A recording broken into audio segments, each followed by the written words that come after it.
ምን ነሽ? ኑሮ በዚህ የተቀጠረ በጣም ከባድ ነው።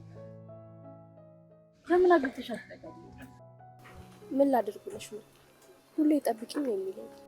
እኔ ጠቅመሻለሁ ሲል ነገር ምርጫው ግን ያንቺ ነው።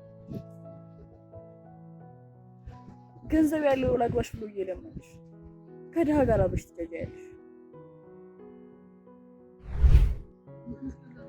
ላገባ ነው። ምን ላገባ ነው? አይሰማም እና ለዚህ ነው አስቸኩለሽ የጠራሽው? እና ምን ጠብቀህ ነበር? በጣም ይገርም። እኔ ደግሞ እንደ ቅድማችን እንድትይ መስሎኝ ነበር። ሴት ልጅ ነው፣ እድሜ ይሄዳል። ፍቅር እያልኩ እንጃጃለሁ። ይገባኛል። ምን አለበት ትንሽ ጊዜ ሰተሽ ነገሮችን ባስተካክል። ስማ፣ ያንተ ወደ ኋላ የሚሄድ ላይፍ እስክታስተካክል እሷና እኔ 3 ልጅ ይወልዳል። ማን ነው? ባሌ።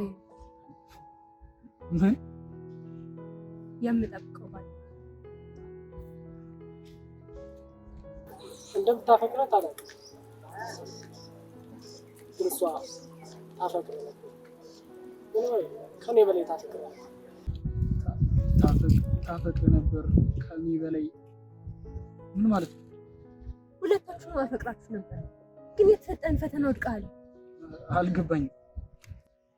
ነገሮችን በማስተካከል ተጠምጄ፣ አሁን ግን ነገሮችን አስተካክል የምትፈልገው ነገር አድርጌላታለሁ እና ለሰርጋችን ላጣ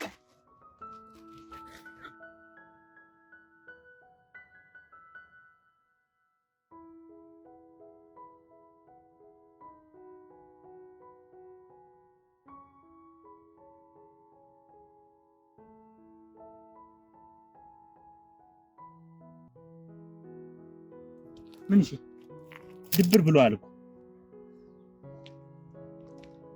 ይኸውልህ በደንብ ስማ።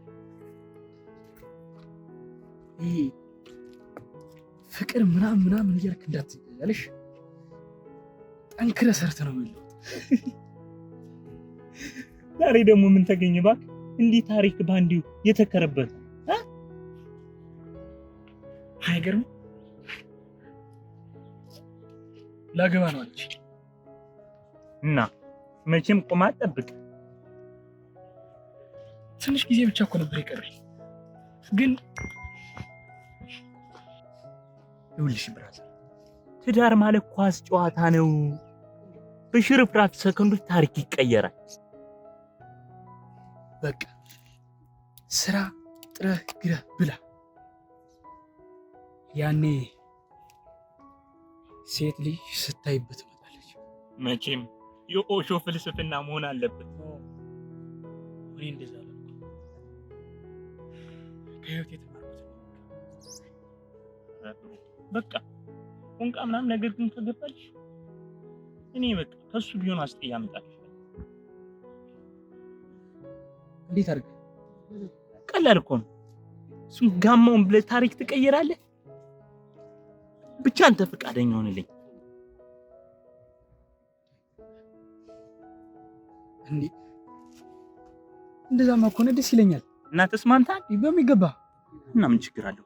ልጅቷን እኔ አንተ አደርግላለሁ።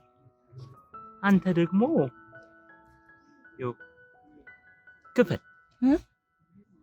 አዎ ክፈል። አንተም ይኸውልሽ ብሩ፣ በዚህ ዘመን ገንዘብ ነው ትልቁ አስፈላጊው ነገር።